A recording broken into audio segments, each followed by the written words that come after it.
नमस्कार।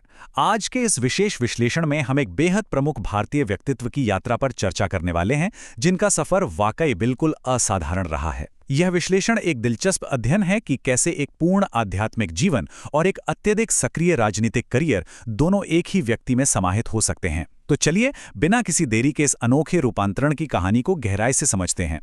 तो इस विश्लेषण की रूपरेखा कुछ इस प्रकार रहेगी। पहला, अजय से योगी तक का सफर। दूसरा, उनका संन्यास और आध्यात्मिक जीवन। तीसरा, सिर्फ 26 वर्ष की आयु में सांसद बनना। चौथा, मुख्यमंत्री के रूप में उनका कार्यकाल। और पांचवां, उनका व्यक्तित्व और उनसे जुड़े विवाद। चलिए शुरू करते हैं। आइए पहले भाग से शुरुआत करते हैं, अजय से योगी तक। कहानी की शुरुआत में जो विरोधाभास हमें देखने को मिलता है वो सच में हैरान करने वाला है। 5 जून 1972 को उत्तराखंड के पंचूर गांव में अजय सिंह बिष्ट का जन्म हुआ था।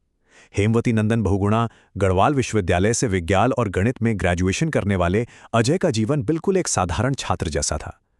लेकिन वही युवा आगे चलकर एक सन्यासी और देश के सबसे बड़े राजनेताओं में से एक योगी आदित्यनाथ के रूप में सामने आता है। गणित के सूत्रों से लेकर इस वर्तमान स्वरूप तक का यह सफर वाकई असाधारण है। अब आगे बढ़ते हैं दूसरे भाग की ओर, संन्यास और आध्यात्मिक यात्रा।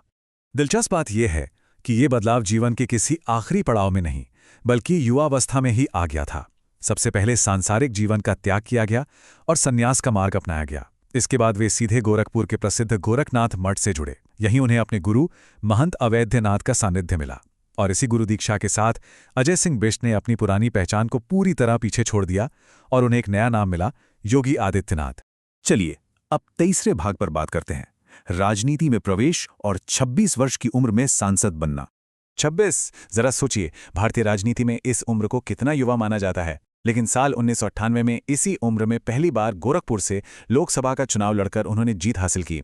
एक युवा सन्यासी का देश की संसद में पहुंचना साफ तौर पर यह दर्शाता है कि शुरुआत से ही अध्यात्म और राजनीति का एक दुर्लभ मिश्रण तैयार हो रहा था। अब आते हैं चौथे भाग पर, मुख्यमंत्री के रूप में उत्तर प्रदेश का नेतृत्व। 1998 में पहली बार सांसद बनने के बाद सफलता का यह सिलसिला थमा नहीं, बल्कि लगातार 5 बार सांसद के रूप में जीत दर्ज की गई। उनकी इस मजबूत राजनीतिक पकड़ का प्रमाण 19 मार्च 2017 को एक नए मुकाम पर पहुंचा, जब उन्होंने भारत के सबसे अधिक आबादी वाले राज्य उत्तर प्रदेश के मुख्यमंत्री पद की शपथ ली। और फिर 2022 के चुनावों में लगातार दूसरे कार्यकाल के लिए उनकी वापसी हुई। एक मुख्यमंत्री के तौर पर उनकी प्रशासनिक प्राथमिकताओं में एक स्पष्ट दोहरा दृष्टिकोण दिखाई देता है। एक तरफ आधुनिक विकास पर बहुत जोर है, जैसे नए एक्सप्रेसवे और एयरपोर्ट्स का निर्माण। वहीं दूसरी तरफ कानून व्यवस्था के लिए एंटी रोमियो स्क्वाड जैसे सख्त कदम भी उठाए गए हैं। इसके साथ ही सांस्कृतिक और धार्मिक स्थलों का विकास करना भी उनके प्रमुख एजेंडे का हिस्सा रहा है। आखिर में आते हैं हमारे 5वें और अंतिम भाग पर, व्यक्तित्व और विवाद।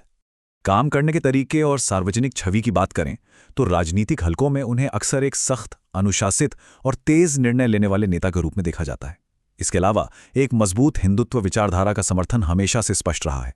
हालांकि इन्हीं बयानों और मजबूत विचारधारा के कारण कई बार बड़े विवाद भी उत्पन्न हुए हैं, जो अक्सर राष्ट्रीय स्तर पर चर्चा और बहस का विषय बने रहते हैं।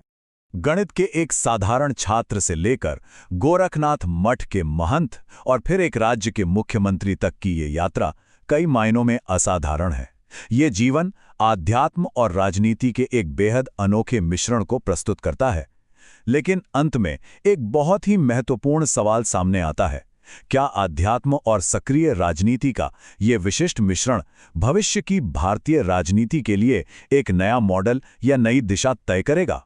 इस विचार पर गहराई से सोचने की आवश्यकता है। आज के इस विश्लेषण में बस इतना ही। हमारे साथ जुड़ने के लिए धन्यवाद।